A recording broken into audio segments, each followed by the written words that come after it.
Welcome everyone. तो KVS pedagogy का unit 2 जो हम स्टार्ट कर चुके हैं और आज हम कवर कर लेंगे factors affecting learning, understanding discipline and power से रिलेटेड क्वेश्चंस। ठीक है, तो सब ध्यान से देखेंगे और अपना स्कोर चेक कर लेंगे। बट उससे पहले मैं आप लोगों को एक चीज़ बताती हूँ। ये 4 से 5 मिनट की वीडियो कुछ डाउट से रिलेटेड रखी गई है। इसको वैसे ही फास्ट फॉरवर्ड मोड में मैंने डाला हुआ है, तो आप इसको ज़रूर देखना। ठीक है, इसे मिस नहीं करना। उसके बाद हम अपने क्वेश्चंस जो हैं वो स्टार्ट करेंगे। पहले कुछ डाउट्स जो हैं वो क्लियर कर लेते हैं। ठीक है, कमेंट सेक्शन में एक पर्सन की तरफ से कुछ 3-4 डाउट्स जो हैं वो देखने को मिले। तो यहाँ पे ये कह रही हैं कि पियाजे की जो इनफॉर्मल स्टेज है वो 12 to 18 ईयर्स है, इसलिए जो एब्स्ट्रैक्ट थिंकिंग है वो अर्ली एडोलेसेंस से स्टार्ट होती है। ठीक है, बिल्कुल सही बात है। जो एब्स्ट्रैक्ट थिंकिंग है वो अर्ली एडोलेसेंस से डेवलप होनी शुरू हो जाती है। बट हमारा क्वेश्चन क्या था? क्वेश्चन था in which stage of adolescence abstract thinking is developed. अगर यहाँ पे डेवलप्स होता इसका मतलब डेवलप हो रही है, लेकिन डेवलप्ड लिखा है इसका मतलब विकसित हो चुकी है। तो मैंने पूछा है, यहाँ पे क्वेश्चन ने पूछा है कि कौन सी एडोलेसेंस की स्टेज है जिसमें एब्स्ट्रैक्ट थिंकिंग डेवलप हो चुकी है। और कहाँ पे डेवलप हो चुकी होती है? बिल्कुल लेटर एडोलेसेंस में, क्योंकि लेटर एडोलेसेंस की एज होती है 17-18 ईयर्स, राइट। तो यहाँ पे लेटर एडोलेसेंस में ये कंप्लीटली डेवलप हो चुकी होती है। नाउ अब ये है डेवलपमेंट स्टेज इन एडोलेसेंस, और ये भी इग्नू का दिया हुआ है। ठीक है, और ये देखो क्या कह रहे हैं ग्रोथ के कॉग्निशन के मामले में। यहाँ पे कॉग्निशन कॉन्क्रीट थिंकिंग होती है स्टार्टिंग में। ठीक है, thinking is more abstract. Middle adolescence में ये एब्स्ट्रैक्ट होनी शुरू हो जाती है। और एस्टैब्लिश्ड एब्स्ट्रैक्ट थिंकिंग यहाँ पे लेटर अडोलसेंस में जो एब्स्ट्रैक्ट थिंकिंग है वो कंप्लीटली एस्टैब्लिश हो जाती है। ठीक है, अब भी अगर आपको सेटिस्फैक्शन नहीं है तो आप इग्नू जो बड़े बड़े प्रोफेसर्स हैं या जिन्होंने ये डेटा दिया है उनके साथ जाके आप वो कर सकते हैं कि भाई आपने गलत दिया है। मैं तो ऑथेंटिक कंटेंट पढ़ाती हूँ, तो आपको रिलाई करना है तो आप कीजिए। और ये लास्ट कमेंट है, ठीक है, जो मैं ले रही हूँ। इसके बाद मैं कमेंट्स नहीं लूँगी। ठीक है, एक और आगे चलते हैं। The same person is saying कि 30 की एज पे तो मोस्टली एडोलसेंस है, उनको अपना रियल मीनिंग नहीं पता होता कि क्या करना है, उनको किस तरीके से करना है। ठीक है, तो इन्होंने पढ़ा है कि 30 to 50 is the age of getting maturity. जो 30 से 50 साल है वो मैच्योर होने की एज है। भाई मैं एक बात बता दूं आपको, यहाँ पे हम पढ़ रहे हैं ग्रोथ, मैच्योरेशन एंड डेवलपमेंट। ठीक है, तो मैच्योरेशन है जो यहाँ पे जब मैंने पढ़ाया था तो बताया था कि ये फिजिकल एस्पेक्ट की बात हो रही है। परिपक्व हो रहे हो आप हर तरीके से, कि आपका दिमाग पूरी तरीके से डेवलप हुआ है नहीं, कॉग्निटिव स्किल डेवलप हुई नहीं, आपकी बॉडी जो है वो डेवलप हो गई नहीं हो गई, आपके बॉडी फंक्शंस डेवलप हुए या नहीं। एडोलेसेंस में क्या होता है? एक पर्सन परिपक्व बिल्कुल मेच्योर हो जाता है, रिप्रोडक्शन के कैपेबल हो जाता है। उसकी सारी जो बॉडी की जो वर्किंग जो होता है मेन, एक मतलब बॉय से मैन में कन्वर्ट हो जाना और गर्ल से वुमेन में कन्वर्ट हो जाना, वही होता है एडोलेसेंस। और उसे ही हम यहाँ पे मेच्योरिटी कहते हैं। मेच्योरिटी अगर 30 to 50 की एज में अगर आती है तो फिर से मैं दिखा देती हूँ। ये अगेन फिजिकली मेच्योर जो इग्नू ने दिया है यहाँ पे, यू कैन सी ग्रोथ यहाँ पे physically mature, later adolescence 18 to 19 years में फिजिकली मेच्योर मतलब हो जाता है मेच्योर। ठीक है भाई, अब इससे ज़्यादा तो क्या ही प्रूफ दूँ मैं। अगर आपको डाउट है तो आप इनसे फाइट कीजिए। नेक्स्ट यहाँ पे देखो, अब अडोलसेंस एक अनबैलेंस्ड और क्रिटिकल एज है मेच्योरिटी की, जो 35 आफ्टर 35 आती है। ठीक है, मोस्टली साइकोलॉजिस्ट के अकॉर्डिंग। भाई मुझे दिखा दो कौन से साइकोलॉजिस्ट हैं वो। ठीक है, adolescence is not related to maturity. Adolescence का मेच्योरिटी के साथ कोई रिलेशन ही नहीं है, इनका कहना है। बट एम और can say objective should be related to maturity. You will identify the difference between words and their meanings. आपको शब्द और उनके अर्थ में आपको मतलब रिलेशन जो है डिफरेंस करना आना चाहिए। अच्छा, मतलब मुझे ठीक है डिफरेंस करना नहीं आया, चलो ठीक है मुझे नहीं आया। अब आते हैं इग्नो की पीडीएफ का जो स्क्रीनशॉट है उस पे। Adolescence is derived from Latin word adolescence, जिसका मीनिंग होता है टू ग्रो अप और टू मैच्योर, बढ़ना या मैच्योर होना। ठीक है भाई, मैं गलत हूँ, मुझे वर्ड नहीं पता, ना मुझे उनका मीनिंग पता, ना उनके बारे में डिफरेंस पता। ये इग्नो की पीडीएफ है जो बड़े बड़े प्रोफेसर्स ने बैठ के बनाया, जो नॉलेज जिन्होंने साइकोलॉजिस्ट ने दी है। ठीक है, उन्होंने दी है भाई, अब नहीं आता मुझे कोई बात नहीं, लेकिन आप इनसे जाके पूछिए फिर। ठीक है, तो ये मैंने यहाँ पे क्लैरिफाई कर दिया है। नाउ इन्हीं का फोर्थ कमेंट ये है कि क्वेश्चन नंबर है जो कि जहाँ पे 12 मंथ में जो बच्चा जो चलना स्टार्ट करता है, यहाँ पे आप कंफ्यूज हो, पर मेरे घर पे मेरा सन है, वो यंग है। ठीक है, उसने भी 12 मंथ की एज में चलना स्टार्ट किया गया था, और he is brilliant anybody and anybody can be little scientist या कंप्यूटर, ऐसा कुछ इन्होंने लिखा। चलो भाई, बहुत अच्छी बात है, आपका बच्चा 12 साल की उम्र में स्टार्ट चलना शुरू किया और वो ब्राइट है, बहुत ही अच्छा है। अब देखो, ये जो क्वेश्चन है ब्राइट चलने वाला, ये किससे रिलेटेड है? आपकी फिजिकल ग्रोथ से रिलेटेड है। मैंने आपको पढ़ाया था डेविएशंस इन डेवलपमेंट। ठीक है, नॉर्मल डेवलपमेंट में जो वेरिएशंस आते हैं, देखो यहाँ पे bright children start walking at 10 month. यहाँ पे हम डेवलपमेंट के बारे में बात कर रहे हैं, ना कि आईक्यू के बारे में। तो ब्राइट चिल्ड्रन 10 मंथ की एज में चलना स्टार्ट करता है और एवरेज चिल्ड्रन 12 मंथ की एज में। ठीक है, अगेन मैं कहना चाहूँगी कि अगर आपको अपने बच्चे का ऐसे तो हर कोई एग्जाम्पल देगा अपने बच्चे का, आप जाके इन कंटेंट, ये जो ऑथेंटिक कंटेंट इग्नू ने या जो एजुकेशनिस्ट में बनाया है उनके साथ आप जाके आप प्लीज़ बातचीत करें और इस मैटर को सॉल्व करें। ठीक है, हर बच्चे का अब 10 महीने कब, कौन से, किस टाइम पे, किस सेकंड पे कंप्लीट होंगे, ये कहाँ लिखा है? ठीक है, 10 महीने 2 दिन भी हो सकता है, 10 महीने 3 दिन भी हो सकता है, 10 महीने से 11 महीने भी हो सकते हैं जब चलना स्टार्ट करे वो सही से। तो कोई एक स्पेसिफिक चीज़ नहीं है, आप एक चीज़ पे अड़ नहीं सकते। और चलो ठीक है, आपका डाउट है, लेकिन please be respectful, that's it. और भी बहुत सारे स्टूडेंट्स डाउट्स लेके आते हैं, मैम आपने ये थोड़ा सा इस क्वेश्चन को देखो ना, गलत बताया है। तो वो थोड़ा सा सही तरीके से आप प्लीज़ बात करें। और एक और महाशय जो है कह रहे हैं कि पीडीएफ की क्वालिटी अच्छी नहीं है, वीडियो की क्वालिटी अच्छी नहीं है। जब आपको पता है वीडियो की क्वालिटी अच्छी नहीं है तो आप क्यों ले रहे हो पीडीएफ भाई? कह रहे हैं आपने कुछ क्रिएटिव नहीं किया अपनी तरफ से। जो इग्नू की बुक है या जो एनआईओएस की पीडीएफ है, आपने यूं का यूं उसमें से पढ़ा दिया, आपने अपनी तरफ से कुछ क्रिएटिव नहीं किया। भाई मैं क्या क्रिएटिव करूं? मैं अपनी खुद की नॉलेज डाल दूं क्या उसमें? मैं उसमें डाइजेस्टिव सिस्टम एक्सप्लेन करने लग जाऊं क्या? जो टॉपिक है, जो ऑथेंटिक कंटेंट है, वही पढ़ाया जाएगा। फॉर एग्जाम्पल एक 10th का टीचर है, ठीक है, और वो अभी 11th का कंटेंट पढ़ाने लग जाए, अपनी तरफ से क्रिएटिव करे, बोर्ड में क्या आएगा? एनसीईआरटी की बुक है वही तो पढ़ा सकते हो आप, या कोई और बुक पढ़ाने लग जाएंगे केंद्रीय विद्यालय के टीचर। तो प्लीज़ बी एटलीस्ट थोड़ा लॉजिकल तो साउंड कीजिए आप, ठीक है। और ये सेपरेट वीडियो मैंने इसलिए बनाई है क्योंकि इसके बाद मैं आपको बता रही हूँ, मैं कोई कमेंट नहीं लूँगी, नो कमेंट्स, ठीक है। आप पहले अपने कॉन्सेप्ट हैं उनको क्लियर कीजिए, ठीक है। मैं ऐसा नहीं कह रही हूँ कि मेरे से कोई मिस्टेक नहीं हो सकती, बिल्कुल हो सकती है, लेकिन थोड़ा सा अगर आप सही से कहेंगे कि मैम यहाँ पे इशू है, ये तो हमें गलत लग रहा है। बहुत सारे स्टूडेंट्स ने पूछा भी है कि मैम आपने तो ये गलत बता दिया, यहाँ पे ब्राइट नहीं है, एवरेज आएगा। आई लिसन टू हर, हाँ वहाँ पे मेरे से मिस्टेक हुई, लेकिन आप थोड़ा तमीज़ से, थोड़ा सा रिस्पेक्टफुल तो रहिए। एक टीचर अगर दूसरे टीचर की रिस्पेक्ट करना नहीं जानता, then he doesn't deserve to be a teacher. और इसके बाद मैं कमेंट्स नहीं लूँगी, आई एम सीरियस, क्योंकि बहुत ज़्यादा वो होता है जब हम एफर्ट डालते हैं और फिर सामने वाले इस तरीके से क्रिटिसाइज़ करते हैं। थोड़ा कम से कम एटलीस्ट ढंग से बात की जा सकती है। तो आज के क्वेश्चंस हम स्टार्ट करते हैं। Question number 1, a student do studies because his parents say that they would by him a bicycle if he perform well in exam, this is an example of. एक बच्चा कहता है, एक बच्चा जो है वो तभी पढ़ाई करता है जब उसके माता पिता उससे कहते हैं कि वो परीक्षा में अच्छा प्रदर्शन करेगा तो उसे साइकिल खरीद के देंगे, ठीक है। तो ये किस चीज़ का एग्जाम्पल है, मतलब क्या है, किस चीज़ का एग्जाम्पल है? इंट्रिंसिक मोटिवेशन यानी आंतरिक प्रेरणा का, एक्सट्रिंसिक मोटिवेशन बाह्य प्रेरणा का, दोनों का, या नन ऑफ द अबव? तो सिंपली यहाँ पे extrinsic motivation, option number B जो है यहाँ पे बाह्य प्रेरणा, करेक्ट हो जाएगा। नेक्स्ट क्वेश्चन पे चलते हैं। Question number 2, 13-year-old girl shows interest in studies and find its interesting. एक 13 साल की लड़की है, वो पढ़ाई में अपनी रुचि दिखाती है और ज़्यादा से ज़्यादा जानने का वो कोशिश करती है, ठीक है। तो उसके पास किस तरीके का मोटिवेशन है? आंतरिक प्रेरणा है, इंट्रिंसिक मोटिवेशन है, एक्सट्रिंसिक है, बाह्य प्रेरणा है, दोनों ही है, या नन ऑफ द अबव? तो सिंपली यहाँ पर आ जाएगा इंट्रिंसिक मोटिवेशन। बहुत अच्छे से पढ़ाया था ये। इंट्रिंसिक मोटिवेशन होता है कि जब हमें बाहर से किसी चीज़ का लालच नहीं होता, हम खुद जब पढ़ते हैं अपनी इच्छा से, तो वो किस में आता है? इंट्रिंसिक मोटिवेशन में। Next question, question number 3, motivation in learning is which kind of factor that affects learning. Motivation learning में, जब भी सीखना है हमें, तो उसमें प्रेरणा किस तरीके का जो फैक्टर है वो है? पर्सनल फैक्टर है यानी व्यक्तिगत कारक है, एनवायरनमेंट से रिलेटेड फैक्टर है, स्कूल से रिलेटेड फैक्टर है, या इनमें से कोई नहीं? तो ऑब्वियसली जब पढ़ाया था आपको कि पर्सनल फैक्टर्स जो है वो होते हैं, तो पर्सनल फैक्टर्स में क्या था? मोटिवेशन, ठीक है। तो यहाँ पे पर्सनल फैक्टर्स जो है बिल्कुल करेक्ट हो जाएगा। Next question, question number 4, what are the environment related factors that can affect learning. Environment से रिलेटेड यानी वातावरण या पर्यावरण से रिलेटेड जो भी फैक्टर्स हैं जो आपकी लर्निंग को अफेक्ट कर सकते हैं, वो कौन कौन से? कल्चरल डाइवर्सिटी, जिस समाज में आप रह रहे हो उसकी विविधता, नेबर्स आपके पड़ोसी, सोसाइटी, या ऑल ऑफ द अबव? तो ऑब्वियसली सारे ही एनवायरमेंट से रिलेटेड फैक्टर्स हैं, तो all of the above answer correct रहेगा। Next question, question number 5, how classroom instruction should be designed.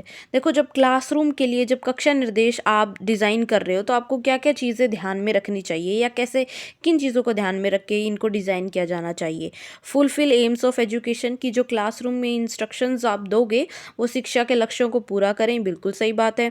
Should be according to the needs of students, जो बच्चों की ज़रूरतें हैं उनके अनुसार हों, बिल्कुल सही है। Fulfil learning needs of all levels of children, सभी लेवल्स के जो बच्चे हैं, मतलब उनके सभी का जितना भी जो लर्निंग लेवल है उनके अकॉर्डिंग होने चाहिए, ऑल ऑफ द अबव। तो simply all of the above is the correct answer. Next question, designing activities for students in classroom should be planned by keeping in mind, मतलब क्या आप ध्यान में रखोगे जब आप क्लासरूम बच्चों के लिए एक्टिविटीज़ जो है वो डिज़ाइन कर रहे हो। द कैपेबिलिटीज़ ऑफ चिल्ड्रन, की बच्चों की क्षमताएं आपको ध्यान में रखनी है कि मतलब उनसे किन की उनकी एज से रिलेटेड या उनकी कैपेबिलिटी के अकॉर्डिंग एक्टिविटीज़ ही डिज़ाइन करें। To complete the syllabus, syllabus को कंप्लीट करने के लिए एक्टिविटी डिज़ाइन करें। टू जज द लर्नर्स, जो शिक्षार्थी हैं आपको उनको जजमेंट देना है। टू इवेलुएट द परफॉर्मेंस, उनकी परफॉर्मेंस को इवेलुएट करना है। तो परफॉर्मेंस की बात यहाँ पे कहाँ से आ गई, अभी हम लर्निंग से रिलेटेड एक्टिविटीज़ हम वो डिज़ाइन कर रहे हैं ना, तो जजमेंट भी नहीं है, सिलेबस कंप्लीट करना भी कोई एम नहीं है। तो यहाँ पे कैपेबिलिटीज़ ऑफ चिल्ड्रन, कि बच्चे उस पर्टिकुलर टास्क को परफॉर्म कर पाएंगे, जो एक्टिविटी आप उन्हें देने वाले हो वो उसको सही से परफॉर्म कर पाएंगे, मतलब वो उस लेवल के हैं, उनकी एज है वो, ऐसा नहीं कि 5th क्लास के बच्चे को हम 10th लेवल की एक्टिविटी दे दें। ठीक है, तो चिल्ड्रन जो है उनकी कैपेबिलिटीज़ को ध्यान में रखना है। तो ऑप्शन नंबर ए यहाँ पे करेक्ट रहेगा। Question number 7, school environment consist of, एक जो अच्छा स्कूल एनवायरनमेंट है, ठीक है, वो किससे मिलकर बनता है, उसके अंदर क्या क्या चीज़ें होनी चाहिए। प्रॉपर सीटिंग अरेंजमेंट, बच्चों के बैठने की उचित व्यवस्था होनी चाहिए, सही बात है। Provide opportunities for creativity and self expression, रचनात्मक और आत्म अभिव्यक्ति के अवसर उनको प्रदान किए जाने चाहिए, बिल्कुल सही बात है। क्रिएटिव एंड कॉम्पिटिटिव सिचुएशन, रचनात्मक और प्रतिस्पर्धा स्थिति, ऑल ऑफ द अबव। तो simply all of the above is the correct answer. Question number 8, a teacher is able to manage the class at a higher degree, which power he she possess। एक शिक्षक है, वो class को manage करने की उसकी जो क्षमता है वो हायर डिग्री की है, मतलब बहुत अच्छे से क्लास को हैंडल कर लेता है। तो कौन सी पावर यहाँ पे उसकी रिफ्लेक्ट हो रही है, reward power, expert power, referent power या रेफरेंस पावर या कोएर्सिव पावर। तो सिंपली यहाँ पे जो टीचर है वो क्या है, एक्सपर्ट है, अब है ना, तो एक्सपर्ट है, तो यहाँ पे कौन सी पावर उसकी हो जाएगी, 1 सेकेंड, ये हो जाएगी यहाँ पे expert power. Option number C is correct. Next question, question number 9, a teacher influences the students with an attractive and lovely personality, एक जो शिक्षक है वो अपनी अट्रैक्टिव और उसकी जो पर्सनैलिटी है उससे बच्चों को आकर्षित करता है। द टीचर पोजेस, तो वहाँ पे टीचर की कौन सी पावर जो है वो रिफ्लेक्ट हो रही है, referent power, expert power, reward power या पर्सनैलिटी पावर। तो ऑफकोर्स ये हम यहाँ पर आ जाएंगे द रेफरेंट पावर, जिसे हम अट्रैक्टिव पावर भी टीचर की कहते हैं। तो ऑप्शन नंबर ए यहाँ पे करेक्ट हो जाएगा। Question number 10, a teacher usually motivates the students by giving positive reinforcement and some gift. This is an example of, एक टीचर है वो बच्चों को मोटिवेट करता रहता है, उनको अच्छे से पॉजिटिव रीइंफोर्समेंट देता है या उन्हें कुछ गिफ्ट देता है, अपनी तरफ से कोई रिवॉर्ड देता है। ठीक है, तो ये किस चीज़ का एग्जाम्पल है, रीइंफोर्समेंट का एग्जाम्पल है, रिवॉर्ड पावर का एग्जाम्पल है, एक्सप्रेसिव पावर का है या लेजिटिमेट पावर का है। देखो यहाँ पे वो क्या कर रहा है, मोटिवेट कर रहा है रीइंफोर्समेंट दे के। तो रीइंफोर्समेंट एग्जैक्ट टर्म तो इसका आंसर नहीं है, और कुछ गिफ्ट भी दे रहा है। तो यहाँ पे कौन सी पावर उसकी है, रिवॉर्ड पावर, इनाम शक्ति। तो ऑप्शन नंबर बी जो है यहाँ पे करेक्ट है। Question number 11, the other name of legitimate power is, जब ये पढ़ाया था तो बताया था कि लेजिटिमेट पावर क्या होती है, वैध शक्ति। वैध शक्ति यानी वैध मतलब valid, control power, position power, working power या रिवॉर्ड पावर। तो पोजीशन पावर, जो टीचर जो है उस स्थिति में है, मतलब वो क्लासरूम में है, वो आपका टीचर है, तो वो उसे लेजिटिमेट पावर दी गई है आपका टीचर बनने के लिए। ठीक है, तो यहाँ पे आएगी position power. Question number 12, The rules and regulations are maintained to control the behavior of students comes under, जो रूल्स और रेगुलेशंस बनाए जाते हैं स्कूल के अंदर बच्चों के बिहेवियर को कंट्रोल करने के लिए, वो किसके अंडर आते हैं, स्कूल डिसिप्लिन में आते हैं, एकेडमिक यानी शैक्षणिक अनुशासन में आते हैं, बोथ ऑफ देम दोनों में आते हैं, नन ऑफ द अबव। देखो यहाँ पे आंसर आएगा स्कूल डिसिप्लिन, कि जो स्कूल का जो स्ट्रक्चर है, किस तरीके से पानी पीने का टाइम रहेगा, किस तरीके से स्टूडेंट्स असेंबली में आएंगे, लाइंस में आएंगे, प्रेयर कैसे होगी, मतलब उनके जो बैठने का तरीका है, ये सारी चीज़ें किस में आती है, डिसिप्लिन में। तो यहाँ पे रूल्स एंड रेगुलेशंस जो है बनाए जाते हैं हर चीज़ के लिए, तो ये स्कूल डिसिप्लिन में आएगा। अकेडमिक डिसिप्लिन क्या होता है, ये सब्जेक्ट और उससे उसके मैटर से रिलेटेड होता है। ठीक है, तो ऑप्शन नंबर ए यहाँ पे करेक्ट रहेगा। Question number 13, concepts are selected from different fields to create a new field of study is called, जो कॉन्सेप्ट है वो सेलेक्ट किए जाते हैं अलग अलग फील्ड से एक नया फील्ड बनाने के लिए स्टडी का, शिक्षा का, तो वहाँ पे क्या आंसर होगा? तो मतलब कौन सा अप्रोच है वो? Interdisciplinary approach, multi disciplinary approach, basic discipline या अप्लाइड डिसिप्लिन? तो ऑब्वियसली मल्टी डिसिप्लिनरी अप्रोच जो है उसकी डेफिनेशन दी हुई है कि जब हम डिफरेंट फील्ड्स को जब सेलेक्ट करते हैं और एक नया फील्ड ऑफ स्टडी बनाते हैं तो उसे मल्टी डिसिप्लिनरी अप्रोच कहा जाता है। Next question, question number 14, the discipline in which acquired knowledge is used in practical application. जो नॉलेज आपने एक्वायर कर ली है, प्रैक्टिकल एप्लीकेशंस जो हैं उसकी, वो पढ़ने के लिए जब हम यूज़ करते हैं तो वो जो डिसिप्लिन है उसे हम क्या कहते हैं? Basic discipline, applied discipline, inter disciplinary approach या ऑल ऑफ द अबव? तो यहाँ पे लागू अनुशासन की अप्लाई कर रहे हैं हम उसे, तो यहाँ पे अप्लाइड डिसिप्लिन इसका करेक्ट आंसर हो जाएगा। Next question, question number 15. Child uses mathematics formulas to solve the problems in the subject physics. This approach is called. एक सब्जेक्ट है फिजिक्स, उसमें बच्चा जो है मैथमेटिकल फार्मूलाज का जो है वो यूज़ करता है, ठीक है। तो ये जो अप्रोच है इसे आप क्या कहोगे? इंटरडिसिप्लिनरी अप्रोच, अंतःविषय दृष्टिकोण, मल्टी डिसिप्लिनरी अप्रोच, अनुशासनात्मक दृष्टिकोण, बेसिक डिसिप्लिन या नन ऑफ दीज? तो यहाँ पे एक सब्जेक्ट के अंदर दूसरा सब्जेक्ट जो है वो यूज़ किया जा रहा है, तो इंटरडिसिप्लिनरी अप्रोच यहाँ पे करेक्ट आंसर होगा। Question number 16. The discipline which have its own logic and network of concept is called. जो डिसिप्लिन जिसके खुद के लॉजिक और अपने खुद के कॉन्सेप्ट होते हैं उसे हम क्या कहते हैं? बेसिक, अप्लाइड, लॉजिकल या नन ऑफ दीज? तो सिंपली बेसिक डिसिप्लिन जो होता है ये किसी एक सब्जेक्ट स्पेसिफिक से रिलेटेड होता है जिसके अपने कॉन्सेप्ट और अपने लॉजिक होते हैं, ठीक है। तो option number A is correct here. Question number 17.